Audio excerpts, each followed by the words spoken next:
41 aho yacyari yayo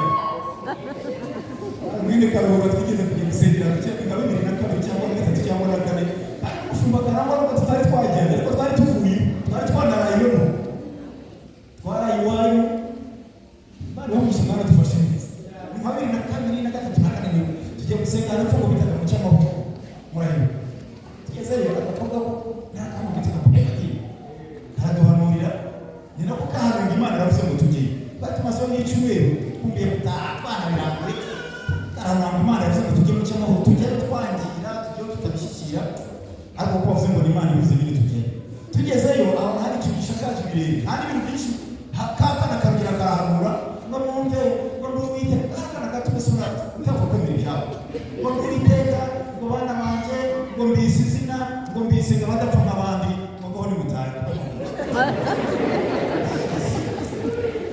niya reka twari na papa na gatofu bazagira bitabara arabicoka tumamyiwe abengere cyari y'amana ngo duhuje amaso abantu habicyubahiro cyagiye twari muri turage twari ibiti bahaye ngo uziko ibyo dukunda kenshi na kenshi bahaye ibima kai twari nzahare cyane nyagasana yenda kwegusha ari kimwe mu bitongo mu myinshi turataha ntari bijana Imana yavuze ngo bitwisinga badapfa nk'abantu wenda abagenzi banyasuka ku mutima byari bimeze ariko nimvuga nta kintu tubonye nimvuga nta nishaga n'umwanya tutaye tugiye ko hari kure kuvirwa impafo twari turi hari kure kugifungo twa mu cyamahoro nta n'ikintu tubime kigaragara numva birabishye n'Imana cyo byitondera bitangira bitagaragara ariko bigasoza bigaragara umugore ntabwo ndabarambira nzi kuvuga ibintu byinshi mu mwanya muto mwe muramba mu gitabo cy'itangiriro mu 41 ubwo rero turataha twese kabarondo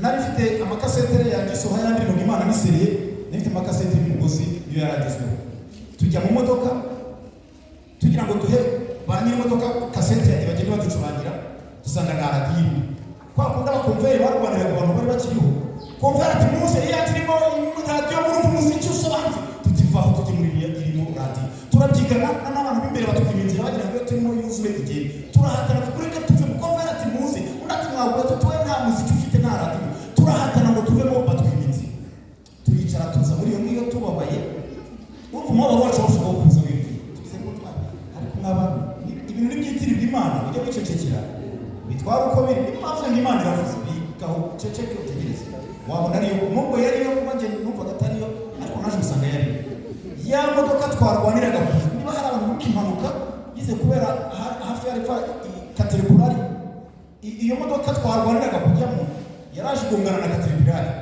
cya gisahane cyayo ibashisha suko baragitwaye hejuru gutya kikubita cyegura kapo y'imodoka noneho urwo ruhande rumwe rwerekeye abiri rw'umuhanda bagenda abantu bacika imitwe gutyo basanze abantu bicaye ko nta mitwe bafite umurongo umwe mbese wegereye abona ntabwo ari bose na kapo neza iva uko twari bane ariho umukobwa ku kazi twari abantu 5 ntihari kubura ariko yicaye muri urwo ruhande kandi Imana yatubwiye ngo bise badapfa nk'abandi se mwaba mwumva ibintu bitari agiye nari impfuye ntabawe kw'Imana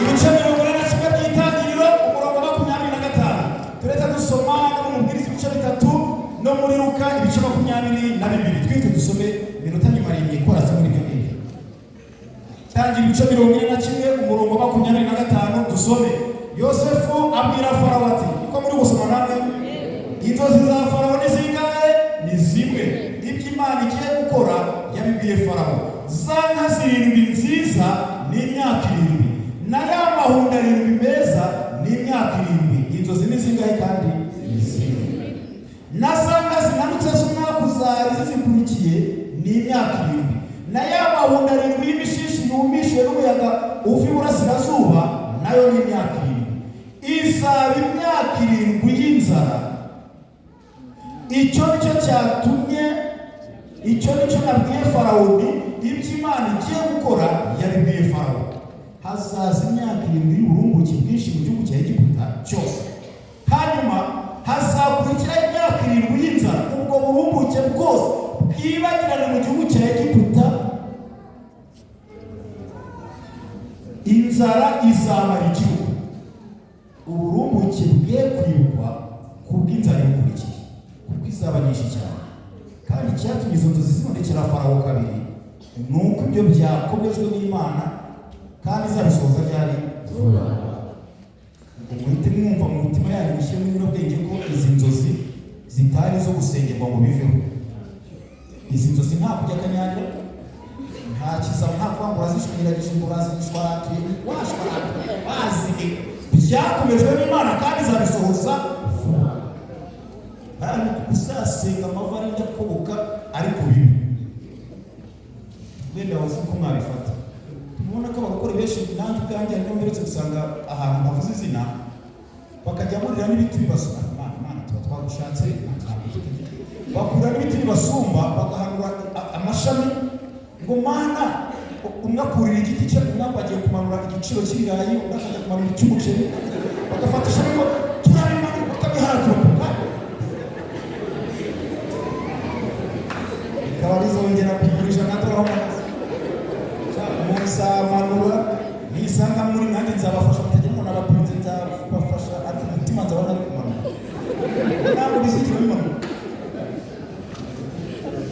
Nakajya kumanura icy'umuceri, nakajya kumanura icy'ibirayi, n'icyamenere bari barakimanuye. Dusome igitabo cyitwa Itangira ibice bitatu. Umubwiriza itangira bitatu. Umubwiriza ibice bitatu, dusome umurongo wa mbere. Umubwiriza ibice bitatu umurongo wa mbere. Ikintu cyose kigenerwa igihe cyacu, n'icyagambiriwe munsi y'ijuru cyose gifite umwanya wacyo. Hariho igihe cyo kuvuka n'igihe cyo kugira gutera. Ni igihe dutinya twese ariko tugashuka twakigezeho. Igihe cyo gutera n'igihe cyo kurandura ibikuri. Igihe cyo kwica n'igihe cyo gukiza. Igihe cyo gusenya n'igihe cyo kubaka. Igihe cyo kurira n'igihe cyo guseka. Igihe cyo kuboroga n'igihe cyo kubyina. Igihe cyo kujugunya amabuye n'igihe cyo kuyarunda. Igihe cyo guhoberana n'igihe cyo kwirinda guhoberana. Igihe cyo gushaka n'igihe cyo kuzimiza. Igihe cyo kwimana n'igihe cyo gutanga. Igihe cyo gutanga igihe cyo kutabura n'igihe cyo kudoda. Igihe cyo guceceka n'igihe cyo kuvuga. Igihe cyo gukunda n'igihe cyo kwanga. Igihe cy'intambara n'igihe cy'amahoro. Urakurikiye neza se? Nimubwira umuntu abiro wicaranye ngo muri ibi bihe byose hari icyo urimo. Ndavuga ibi dusomye kandi nimujya ninza kuvuga ngo iyo wicaranye ibi n'ibi ukabona afashwa atuje, ntumubwire uceceke niko afashwa. Nawe niba ufashwa utabivuze nta cyaha uramukoze. Ntabwo ari kwa kuvuga tubwira ngo nudakora ibi urarwanya Imana, nudakora urafite abadayimoni, nutazana no gukorana n'abarozi. Ntabwo ari byo. Ntabwo bagira bito. Waje gusengera nta badayimoni bafite. Ntabwo njye numva ntabwo bafite. Nta n'umuntu urwanya Imana niba nayibanda bafite kuba byiza. Ugira umutekano wawe wihariye, mbese ongera ubwira uwo muntu ngo muri ibi bihe byose hari icyo urimo. Kandi koko hari icyo urimo, nanjye hari icyo urimo. Ibi narabibaza nsanga ni ibihe 24 byanditswe na Salomo. Niba utari mu cyo gutanga uri mu cyo kwimana. Niba utari mu cyo gukunda uri mu cyo kwanga. Niba utari mu cyo guhoberana uri kwirinda guhoberana. Niba utari mu cy'intambara uri mu cy'amahoro. Umuntu wese ura byonyine cy'amahoro twese tugihuriyeho. Amen. Ubutumwa bwiza bwa Yesu bwanditswe na Luka 22. Ubutumwa bwiza bwa Yesu bwanditswe na Luka 22. Turasa n'abasoma amagambo yenda kuba menshi 30 hari ariko ubwinshi bw'ibyo nsomye nanjye ntabwo njya nezezwa no kurambira abantu imbere yabo, ntabwo bikunda nanjye rwose. Muhumure. Ubutumwa bwiza bwa Yesu bwanditswe na Luka ibice 22 guhera ku 31 ndababwira hano dusome. Luka 22:31 dusome.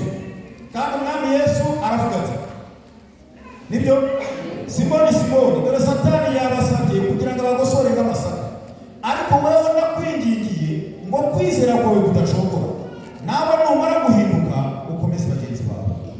Aramubwira ati, mwami niteguye kujyana nawe mu nzu y'imbohe ndetse na hehe.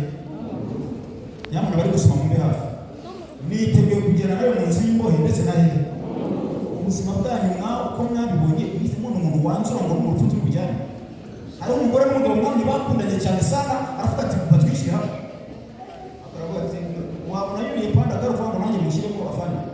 Urambura bitwapoka ntaza kuri uko bimeze. Aza wabanga ngo ariko umuntu hano yarabyanzuye aradetermina umuntu w'umugabo uzi ibyo avuga usobanutse. Petero ntabwo yari umuswa nubwo twavuga hari imvuzi zidaherekeye, ariko yari umuntu ujijutse kuko bavuga ko yari afite ikampani y'uburobyi. Ntabwo yari kugira ikampani yatajijutse, yari afite ikompanyi yo kuroba amafi. Bakavuga ko muri ayo mafi bayatunganyaga mu buryo butandukanye, bakakoramo na saladine biriya byo mu bikopo, ndetse ngo bakoraga n'ibibafu mu ruganda rwe kuko hari amaparufe ava mu magufa y'amafi bitewe n'amoko yayo. Uwo muntu muri batarasobanutse, Petero yarajijutse, yarazi ubwenge, arahagarara ati oya, niteguye kujyana nawe mu nzu y'imbohe ndetse na hehe no mu rupfu. Reka turebe ko byabaye koko. Aho turi nyine muri murongo wa 59 kandi urupfu rwari rutaraza. 59 waho turi hashize umwanya cy'isaha imwe, undi amuhamiriza bikomeje cyane ati nukuri n'uyu yari kumwe nawe kuko ari umunyagalilaya.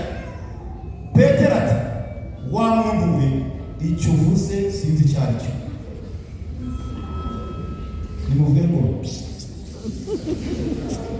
ibyo ni ijambo rivugwa ariko ntiryandikwe mujye muritinya naryo. Nta muntu uravumbura uko bandika ngo bari mu magambo ko ijambo rivugwa ariko ntiryandikwe mujye muritinya. Ntabwo ari imishinga uzabona mu Imana abana yawe yani. Uyu ni wa undi twahoze tubona mu kanya, mutagira ngo ni abantu babiri. Ni umuntu umwe wavuze bimwe, haciye umwanya tutazi uko ungana arongera avuga ibindi binyuranye, bidasa, bidafitanye isano, bidafite n'aho bihuriye. Uwo yabwiye mbere yamwise umwana. Muramurikira murebe hano nta handi ndasoma twasoje gusoma, ndajya mavuga mu mutwe muharebe. Nezezwa nuko ndebana n'abantu bakananura amaso cyane, kandi biba ari ubuhamya mu byanjye byose bakagira biba ubuhamya. Ubu ndabinginga ngo mundebe, ariko nigeze kubaho bashaka bandeba. Icyo muracyumvise? N'ubusanzwe nta wari ukeneye kundeba, ariko nanjye sinari nkeneye ko bandeba. Hari ubwo narebye n'isoko ry'iwacu ribahera mu mujyi muzabona batugurira ubusitani, bankanurira amaso bakigabi iwacu akabati kagutera mbena, kamwita igitebo, kamwita ihembe ry'inka, avoka, ibishu biboze, imineke, bankwita bankanuriye amaso ntashaka kuyahuza nabo. Nyamara nimuyankanurire noneho biraryoshye, mundebe ntibajye ku giciro. Amen. Imwibwire ngaba ni abantu babiri. N'umwe wafashe Yesu amwita umwami kandi yari Imana icyamuka bikwa mu bintu. Yari amaze kumwita umwami kandi yari we koko. Mu gihe gito tutazi, ntiyaba akiri umwami, ntiyaba na Yesu, ntiyaba n'umuntu, aba ikindi kintu. Abwira umuntu ngo icyo uvuze sinzi icyo ari cyo. Icyo batigibutse ngo uvuze iki? Nkimara gutegurwa ko tuzaganira uyu munsi, narabisengeye pe, gasenga ndi mu modoka, gasenga n'igihe ahantu rero umva nawe ahantu habaye imyaka n'imyaka ndi kuri mudugudu kuva muri 1999. Aha ngaha gasengero gahari nageze bari kugapavoma, byari tariki 27 z'ukwa gatandatu. Nararashwe mfite ubwoko bw'umutwe w'icyanama y'igisirikare, nta sivili nari mfite kuko hari mvuye mu ishyamba, duteranira haruguru hari urutoki, sinaniye ibiti by'amapera, hano bapavomye bikeye. Abo bantu bo kuva icyo gihe kugeza uyu munsi, ubu bazi intege nke zanjye, bazi uko ndakara, bazi uko nishima, bazi uko nseka, bazi ibyo ntanazi nanjye mbizi, bo barabizi. Mbese ushaka icyo ubwira ngo nyabona kuri iki gitaramo umanza ntatinda cyane, ariko hano biragoye kubona icyo uvuga. Hano na Yesu bavuze ati ni umuhanuzi wabo. Napihana heshima kwao, ariko ndi umuhanuzi ntacyo nyagasaba arabizi. Narasenze kugeza ejo mu mugoroba na saa moya, nari ntuje numva ijwi rimbwira nk'inkanga nk'umuntu mu ijwi riremereye, arambwira ngo Kamashashi wongere uganire nabo ku gihe, wongere ubigishe igihe.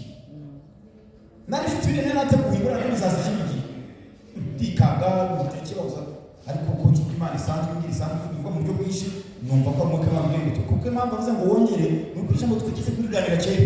Haciye nk'imyaka itanu kuko imbere yakuvuye kera hari n'utabyibuka ariko barabyibuka. Impamvu Imana igaruye irayizi. Ni ijambo rigufi, ni interuro umuntu yafata kwiyitaho uzirikane ko kuri tariki 5 z'ukwa kabiri Imana yantumye kubabwira ngo korera Imana mu gihe urimo kuko kizasimburwa n'ikindi gihe. Korera Imana mu gihe urimo kuko kizasimburwa n'ikindi gihe. Ntekereza ko ari interuro yoroshye kuyifata. Abayifashe musubire muri mwe twumve. Korera Imana mu gihe urimo. Muse nabambwira mumbwire ngewe mumbwire. Korera Imana mu gihe urimo kuko kizasimburwa n'ikindi gihe. Ongera urubwiro mwicaranye no muri kwa kundi mubwire rwose tukorera Imana. Abyanga abyemera igihe harimo uyu munsi kizasimburwa n'ikindi gihe. Ukomere wore ucuruze ugure ukopeshe mugaragura shebuja muzana nyirabuja impumyi n'uyirangata umva korera Imana mu gihe urimo. Uzabigisha nabi uzabapfunyikira amazi aho uzajya hose hazagira ukubwira ngo igihe ibintu nuko ngo hari igihe kidahinduka uzamenye ko akubeshya. Ariko kera twize kwiga twigisha n'Abafaransa muri 1992 babaga bakaza kukubwira batwigisha mu itumanaho wenda muri abantu benshi kuvuga ati 5e pièce rien n'a changé. Bamwe akababwira ibyo bakora tugenda à droite 5 ikintu twaba twiga byacu ariko kumva bakubwiye ngo kuri iyo pièce ya gatanu nta gihinduka rien n'a changé. Ubwo nabo ntacu kuri bakubwiraga gutyo. Yazagira bakora ko ubuzima tuba muri iyi si munabwo ni rien n'a changé. No, birahinduka. Uko byagenda kose haza ikinyabubasha kandi ko nyita utavugana nacyo mutanegosiya udaha igitekerezo ni ikinyabubasha cyitwa igihe. Ibi ndi kuvuga uko muri aha nafata mu buryo bwinshi butandukanye. Hari umva ndi kuvuga biryoshye avuga ati nakomeze, hari umva narambiwe avuga ati buriya yasoje, avuga ati n'ibiri ryahora bivuga natwa umuntu afata. Ariko icyo cyitwa igihe cyo ntabwo gihabwa ayo makomantere. Iyo kije kigusaba kwicara uricara, kandi niba ari mu cyondo uricara, niba ari mu biti uricara. Igihe baravuga ngo umwigisha mukuru uruta abashumba baraha n'abandi, umwigisha wigisha bakiga yitwa igihe. Ibi bigeze kuvuga ko kera kanongera mbibibutse ntabwo ari bibi. Ni nka 2002 na 2003 sinayi gusohokera ku murindi hasa hasi hakiri usengero sindi ko mwabyibuka. Ngira impano yo kutibagirwa nuko nyine nzingorane batangiye kugeza kwa kundi ariko umutwanyi wari mwiza. Ninjye wigisha hasara muri kose hano hasi ndigisha we ndavuga we ndisararanga we nane ryashamwe rivuga ngo umuntu wese ari muri Kristo Yesu abari cyane migisha. Ndavuga icyari migisha, ndavuga ubuhamya, ndavuga ko nibye n'abako bangubise kuko iby'ubuhamya tirabigeze igihe cyo kwihanisha. N'umuntu ngo twamusengera akakira Yesu abantu bose baravuga ngo ntawe akubaza bitagaza. Nane Yesu bigisha yewe Yesu we bega turimo turonje rwose ndavuga barongera ngo ntawe kandi kuko ntawaje gupfukama habe n'abana bikirira ntawe ugeze. Ishyano rya mbere rwo kumwigisha n'iryo ngiryo utuvuga twese yigishije sinabumvaga navuze nabi ntacyo arabura pe. Ariko naje guhumurizwa n'umwuka w'Imana, naje kumenya ko nyuma yanjye hazaza umwigisha witwa igihe. Ntabwo bazamubwira ngo ntawe. Kandi twashobora gukora pastor Nshimiye uriya wahoze muri ADPR numva ko yaba atakimwe niba ari byose bizi. Nshimiye nawe yaje gutanga ubuhamya ko nawe yaciye icyo gihe nigishije aho ngo nawe yari ari mu bafite inzoga bari kunywa bazenguruka narya kugira ngo nawe yari afite icupa ari mu bavuze ngo ntawe. Ariko igihe cyaje kuza kiramubwira ngo nyamara birya wumviye hariya harageze. Aha harimo abantu mwize mushishutse, harimo n'abasiga kamashashi barubaha cyane n'abanyabwenge bakomeye mwarangije amakaminuza menshi mwize no mu bindi bihugu. Muri mwe harimo abize amategeko, ariko nyakubahwa nta munyamategeko uburana n'igihe ntabwo wagitsinda mu ijoro. Tuzi umunyarwandakazi wajyaga azana imidari kera agasanga ari wa mukuru w'igihugu ku kibuga cy'indege. Hari n'umuntu tugira muri sinari y'uburyo w'umwatlete ntabwo muvuga humura ndabigira ibanga niba yanashize ariko ari tugira umuhungu w'umwatlete mukuru afite n'imidari n'ibikombe ca uzasiga abarabu uzasiga abayinde abanyarwanda bahora bandikiye byararangiye ariko ntuzasiga igihe mugo icyakora abantu uzabasiga ariko igihe we igihe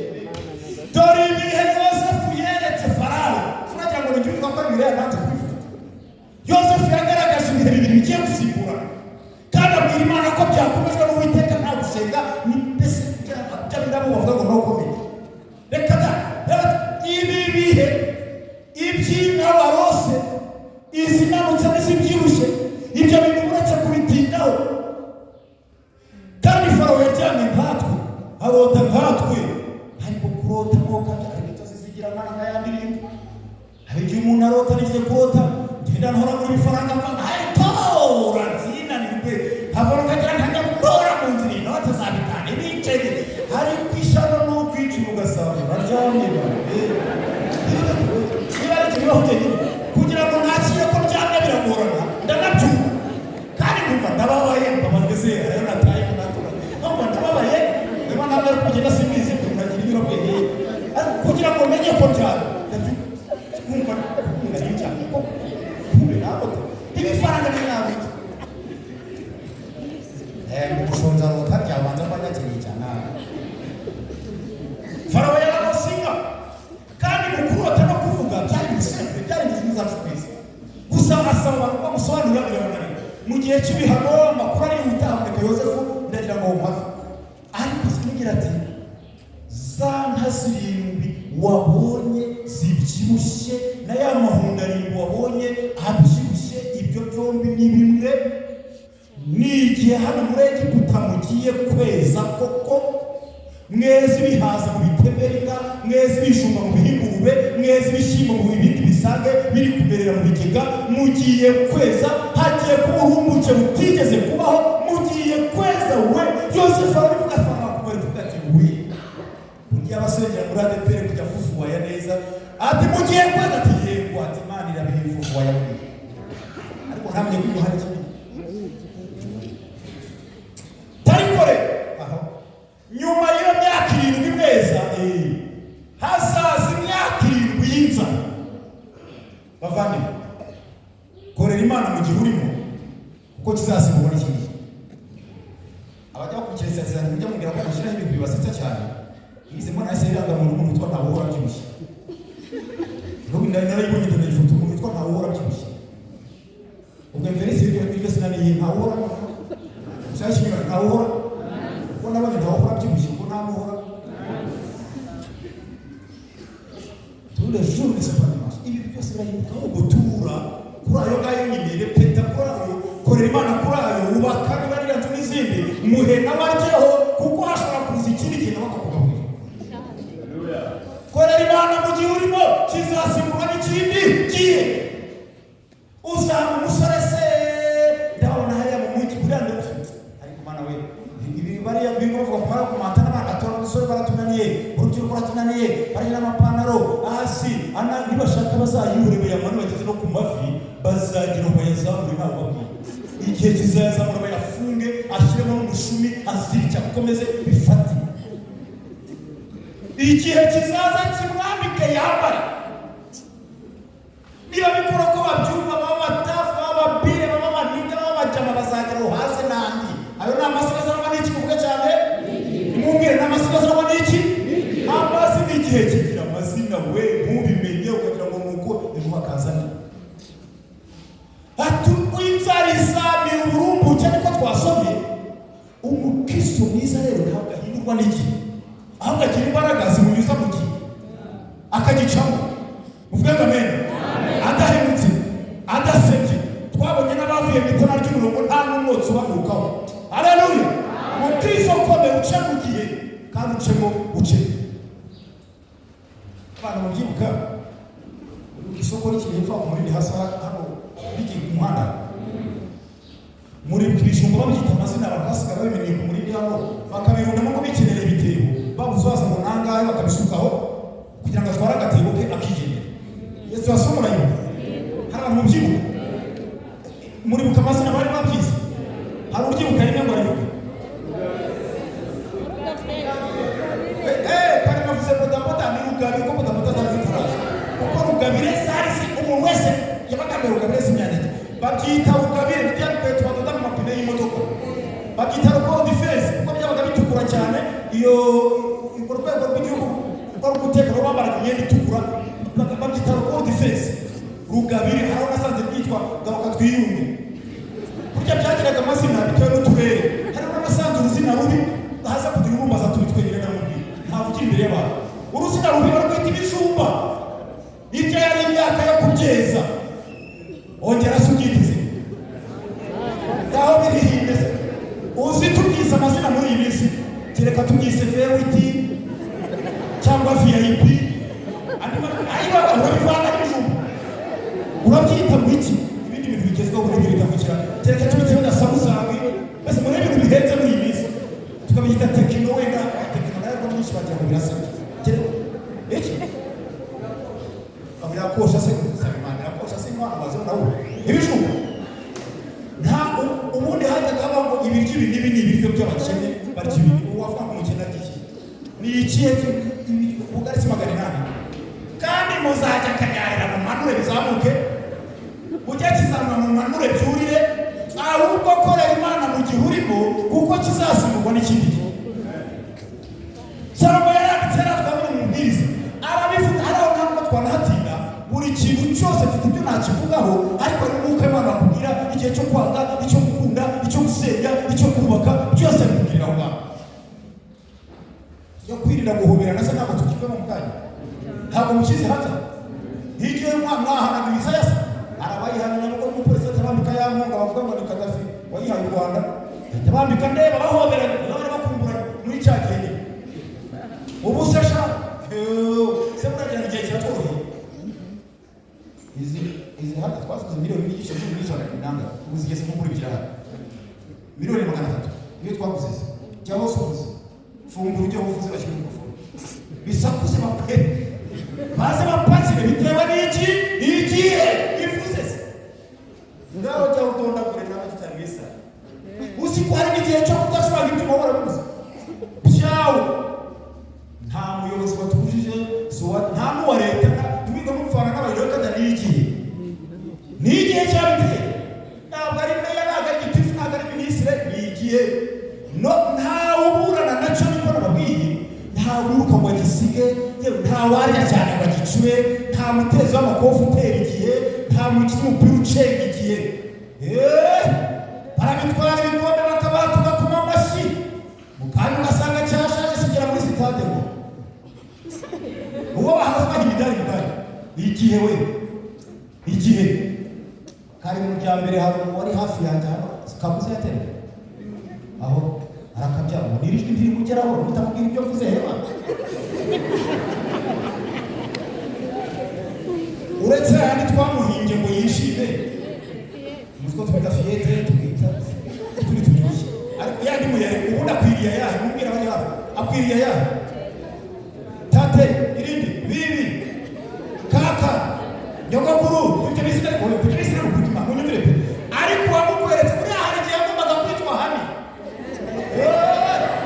ahari gihe yabereye na hani kwita hani rero ukagira kuri hani koko noneho kukuryoshya nta kuri hani bamusibye bakubwira uri umuntu wo mu nyama n'amaraso uragize kwitwa sheri hari gihe yararyohe no kwitwa utuzina turyoshye nk'utu wakuru bafite ariko singaho ngaho yamuhamagara umukecuru bitewe n'iki mvuga cyane bitewe n'iki igihe kirakugaburira ukarya kigashyira amasororo 8 ku meza ariko ntambazi kurya uzi ko nabonye amasororo 8 ku meza wa izi ariko buriya mahabari ni ikigaho toho tukwazo nyama zitogosheje nyama zikaranze nyama z'inkoko igihe kikazashira isororo rimwe ukarya ugahaguka ukavuga uti Mana uhabwe icyubahiro urakoze data turagabura yes igihe we kandi iyo sororo ibihagije kuri byose ibirimo igitoki ibirimo ibirayi ibirimo na dodo na karoti intungamubiri zose bitewe n'iki muvuga cyane nabaho mwumvisha umuntu uvuga ngo mujye munyita amagukara akabitegeka twe turibwiriza karame patro naramutse bose n'umuntu umwe uturoma 40 tukamwita benshi tukamusuza twasimo zone tambo atanabyo igihe kigutegeka kumwita bosi patro chefu naramutse chefu umuntu umwe uturoma 40 tuyamwise kubera iki ntagaruka turusha ibigambo zuko ahubwo ni iki kibiteye iki hakaba igihe tuhamagara tukuvuga ngo ye kandi ni wa wundi bitewe n'iki kandi ntabwo ari igihe nta uburana cyacyo aho kikunyujije urujyaho igihe cyategetse Petero yakundaga Yesu, Petero na Yesu barabanye, Petero na Yesu baragendanye, ariko igihe kiza kumuvugisha kuko ariko Mana Petero we Mana ishimwe ko waje kuza umwuka wera bikagenda neza, ariko Mana oya bwira uwo muntu cyane kwako mubwire ngo korera Imana mu gihe urimo kuko kizasabwa n'ikindi. Mubwira aho bigiretangiye kuko ntabwo ari gacaca. Tura, repeta, kora, mwambike, muherifuti, urwaneho, sanibati, hari ikindi gihe kandi nawe uri mu gihe kitabishoboye humura hazaza ikindi gihe. Wenda uyu munsi wakwita Rudomoro umbabwiye amazina niswe mu mujyi wacu Byumba mwakumi nta amazina igihe cyose kigira amazina. Hari umuntu wakwita Kibiro ukita Macibiri Gakecuru Ntimbiri yudatoye kuko ibizina ariko mu kanya bakakwita boss. Umwana twiganye kuva mu wa mbere kugera mu wa gatanu aba nyuma no mu bizamini akandika inyuguti mbere yarameze nk'ufite debility n'ubari akandika inyuguti mbere nitwo twandikaga ku rubaho nta makuru kabisa tugashyira ibintu mu bizamini akandika inyuguti nyuma y'amakaza tubiri agashyiraho ututi akaramero cyangwa seka agacyana kikisekera tukamucira amapesi y'imyenda tukayamaraho ushaka kwiga kwita igipfuza kigira kuri uwo mwana uko batera umugera kigira kikisekera kibaho ngaho gusa. Ariko Mana irengera abantu, Mana yabaremye, Mana ibafite, Mana ibamenya. Mu mwaka wa gatanu njye nagiye kwiga ku kindi kigo aho ngaho sinzi ko Imana yaranje wa mwana mu wa gatanu igira ubwenge, mu wa gatandatu arabugira. Abantu mubona abana babaye abantu bakajya mu ryaguye mwakora n'uti ntacyo bizaza. Umwana arakomeza twa karindwi uwo munani yari kiriho, umwana arakomeza uwa karindwi agira ubwenge, uwo munani atsinda ikizamini cyane kuko kugira abana. Uyu mwanya tuvugana n'igitifu umurenge babawe ntabwo naramwegera nabi kandi jya wa mbere uwa kabiri n'atsinda kandi wa gatatu za plasma kwandi bamwe mu banyigishije arabakira nabangu wa mbere uwa kabiri uwa gatatu. Hari n'amakuru ushinze mu mudugudu uwa twashiraga amapesi usigitifu umurenge ambabariye yambaye ifitiwe n'akavuga turiya twariganye ngo ntaho duhurira. Igihe kirahinduka akazi ikindi. Korera Imana mu gihe urimo, murebe muvugisha mugaburire birashoboka. Igihe Salomo wanditse biriya bihe bizasubiza gusoma no mu mubwiriza ibice 9 kumuharambura bitaragara umurongo wa 12 ahantu yavuze ngo erega nta muntu uzi igihe cye. Murabyumvise icyo gihe ngigisha muri ko murabyumva ko Samuel yateye ariko cyangwa yari njya mu mirimo kunze kujya mu bajya kunyara Samuel ntawe ma Samuel bizamubaza kurari tujya kugira uhashya Samuel twarajya dusenga n'icyumba cyari kiri mu hano avuze Pedro akabyina agasimbuka tujya gusohoka mu gitondo umusiko bari hariya arasimbuka ngo ajye kwambara iniforume ageze mu nzu kwambara iniforume ahubwo arabyara turiye ibyuma hano mu Samuel ari gutunganya umwana dupakiye ibyuma hano mu modoka Samuel ari gutunganya umwana mu modoka Samuel uwo yasegeye urugendo yatanze tike nta niyo twamusubije ngo nuko yabyaye abandi bayigendeye byakora ise wacu. Iyo umuntu azi igihe cye aba yaravunitse atangatije. Iyo umuntu amenya igihe cye aba yararaye havuze imbere. Nibe na Samuel we biroroshye amakare y'abyari mu modoka. Mu modoka byo kujyana abagenzi mu ngororero niko yambwiye. Ageze Nyabugogo ngo aparitse abagenzi bavuyemo ngo abarabyaye mu modoka kakabisi gato k'amatarako. Umva ko nta muntu uzi igihe cye. Mu makare yamenye igihe cye ntabwo aragiye mu ngororero kandi ari bubyare. Nta muntu uzi igihe cye nguko amafi afatwa mu rushundura n'inyoni zigafatwa mu mutego ngo niko n'abantu baga mu makuba y'abafatwa mu makuba ya tuvuga ngo bwira uri muzima mugaca wapfuye uva umeze neza saa cyenda ngo urarwaye ngo warebye mu gitungo kiramwishe utigeze ukorora.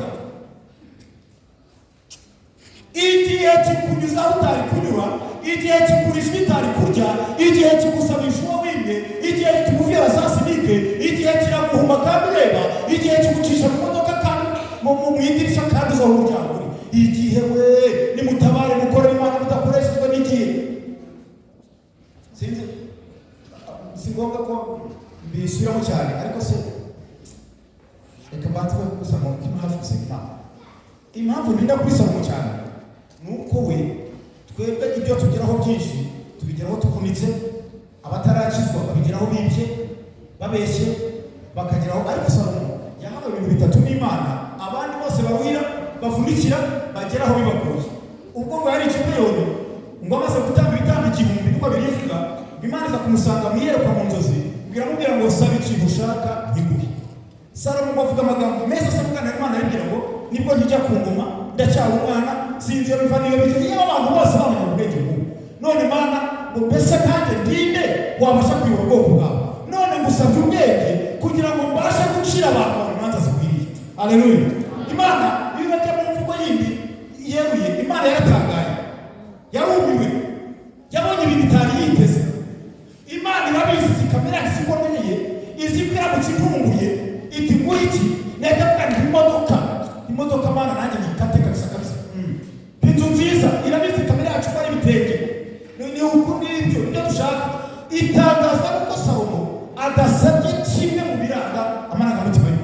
Aho iratangaza Salomo musabye ko abanzi bawe bapfa musabye ko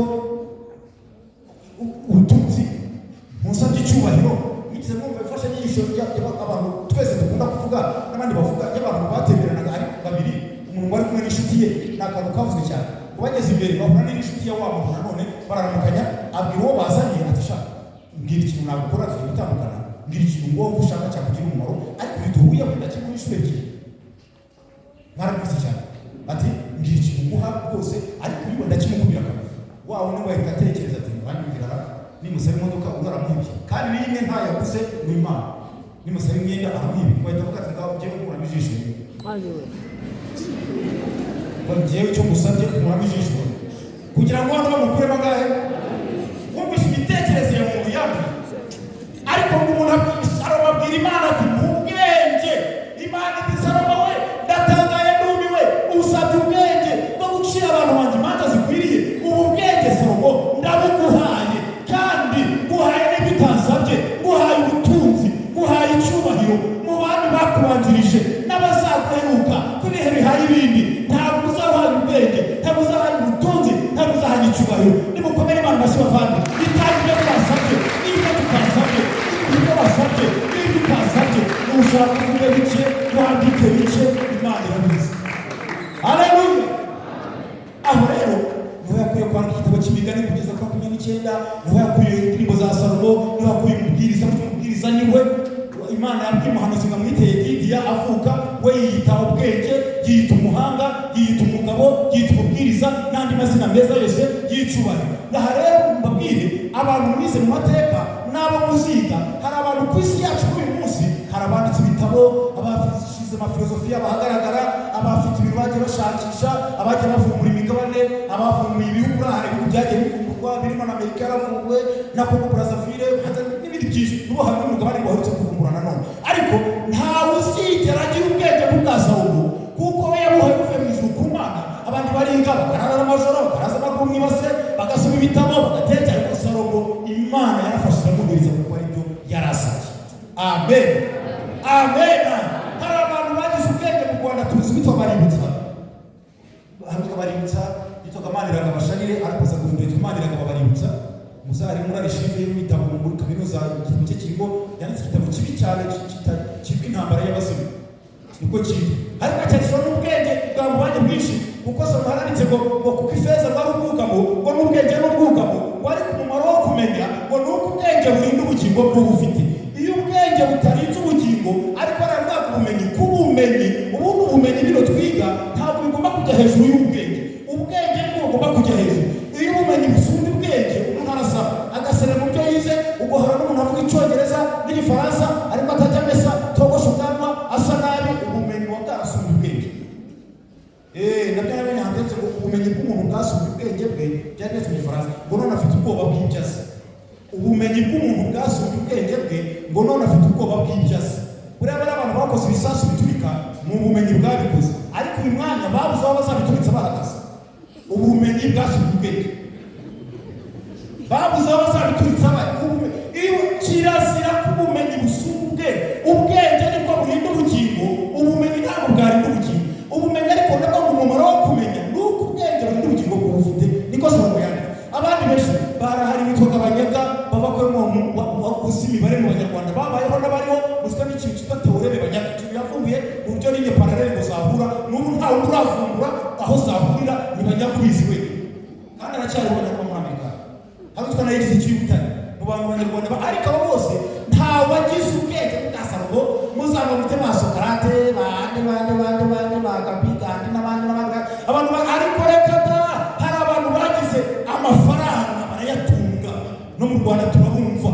Nje naso igitabo umuntu witwa Ferdinand wayoboye igihugu cya Philippine aho amateka avuga ngo umugore we yari afite imiguru y'inkweto 3600 n'abagore batatu kubera ubukirwa n'ubuki inkweto zo kwa perezida.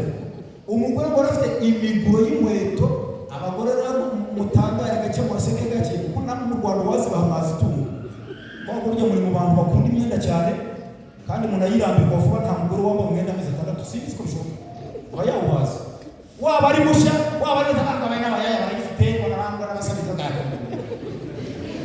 Jenda bakarena babwiye mfite umwenda naguze muri 2 mba muri yanzu kakuza bamu ngo ndarata mbovu zibiri byubaka hiyo tukabwira nyine yo tsara mfite umwenda naguze mba muri 2 n'ubundi wambara ngaryoha barimba nta mugore wawe kwambara ne waje yakumenya niyo waba ari mushaki urakati yana gusasana gusema uwo mugabo umugore afite umvubuki ariko nyamara amateka yo kwa Salomo yo avuga ko amazahabu yari afite n'ubagihari Abisirayeli bazahari barayafite yo kubwa Salomo.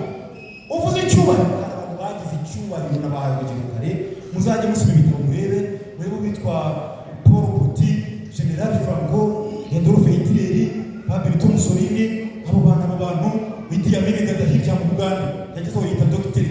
Erhard yitwa Dr. Erhard Idi Amin Dada kabwira itera n'abatumviswa gusa gifite bikarangira nabi ariko gahinisha ntawe yigeze agera hasi abo mu wisi zina rirerire muri Afrika mwise ngo Mobutu Sese Seko agira Petri taba mashani nta Petri baho nta n'inyota rigira n'ibintu bakubita ariko abo bose birangira nabi. Ubu iki gitabo cyitwa Hosana cyandikwa na Soni Tempo kiravuga harimo titruka ngo hakomera Imana n'abayubaha gusa. Haleluya. Abandi bose igihe kirabisubika bikemera ariko muzaje mu ndwara byabase nawe nabyo murabyukana hari cyo tuvuga byinshi. Ubundi mbere ndinze ndana guca najya uretse ko byamaze kushana njya kwa muganga babanyandikira urushinge nasanga umuntu ntera ari umugore cyangwa umukobwa nkagenda ntabwitisha cyane cyane ndi n'umusore hafi imyaka gusa ngina muto bikajya kuri fukona n'abandi pana mu basi ko gitera ku kibuno umva ndagenda ndete rwose haza gushaka ibintu cyangwa kubera isoni ndumva ntashaka umugore none se sha kugira ngo basinzirije inshuro 3 ishyano mbega kwa muganga bajyaga bamba agashati k'agapapiri nambara hejuru bakamana kandi mu gakenyeri bambaga bwa mbere nari nkambaye ubwa gatatu ko bamaye koko kwambara gusa naho ngaruye ubwenge mvuye mu kinyasagara ko nako nambaye bakambaye musimuzi kandi badaraga ikinya ngaramye gutya kigitekereza kandi barabaga hano urumva ko kuhabaga baraterura bakangira uko bashaka kandi nambaye uko navutse igihe igihe ntawe nari kurakarira nazamwe igihe kikwambika ubusa kuri buruga kuramo kuwikirira murasetse n'ibyo na Bertine kuvuga ko abantu bakwiye no guseka uri imbere yabo ariko sicyo naringendere ndagira ngo korera Imana ukibyibushye ukinanutse ugikennye ukuri kwitwara muri icyo gihe biratugaragariza uko uzitwara mu kindi gihe kizaza. Sozi kuri Petero twasomye dusengera ndagira ngo ko Petero atari ubuswa yari afite atari mu bigo by'umuranga ariko afite ubujijutse. Petero yari umuntu wabize ushishutse abwira Yesu ati mukuri ndakubahedra umagaze tubajyana mu nzu y'imbohe no mu rupfu niba gufunga badufungane amapingo yatwambikane akazikizirwa kituzirikane ndagukunda mwami n'ukuri dore umagaze je umugabo nabyanzuye no mu rupfu turi bujyane. Yesu izigarabwira ati sha haramureba ati nyamara yo kwitabika uramugiye akanegata Petero urebe ko biganezwe byose batabyandika ashobora kuvuga ati si shora kubyakana niyo waje kiyo ngihakana tuzabaza tubajyana kandi koko yumvaga ati nase ari koko biraba hari igihe twakiri imbere rero utazi ko kibaza gisa utazi ko kimeze utazi ko kiramugira abona haje ikindi gihe abona nishi zirimo abona imigeri ijemo abona wa undi yabiza abona amaraso atangiye kuva reba abona abatipe ibyo bari kuzinga ikamba ry'amahoro bari mu mwambike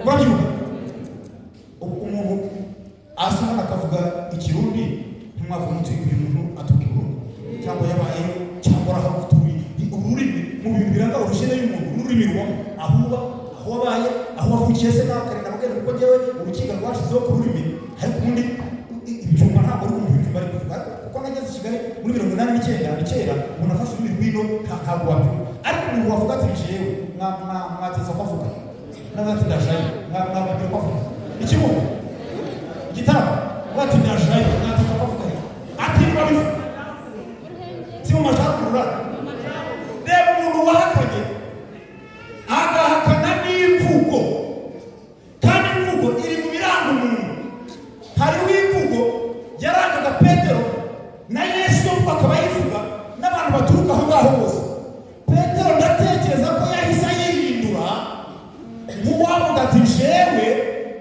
atumuhongeresha ati jewe ugahita uhindura ku kanya ibyo narabize njyewe 1992 nafunze iminsi 10 nzira ko navuze ngo njyewe twakoze kosa turi babiri n'umuntu wo ku Gisenyi hari ahantu mutura utuyobora uwo muri buri ubagura na mutura bihana imbibi ubwo nta makumira kera vuze we rero dukora ikosa ariko dufatira imira twembi mu makosa angana n'ibihano byari kuba bimwe nge bafunga iminsi 10 we baramurika abo twabanaga rero banafunga batera urwenya bati kwizero y'ikitaho batwaragiye ngo njyewe ntabwo ko password ari jewe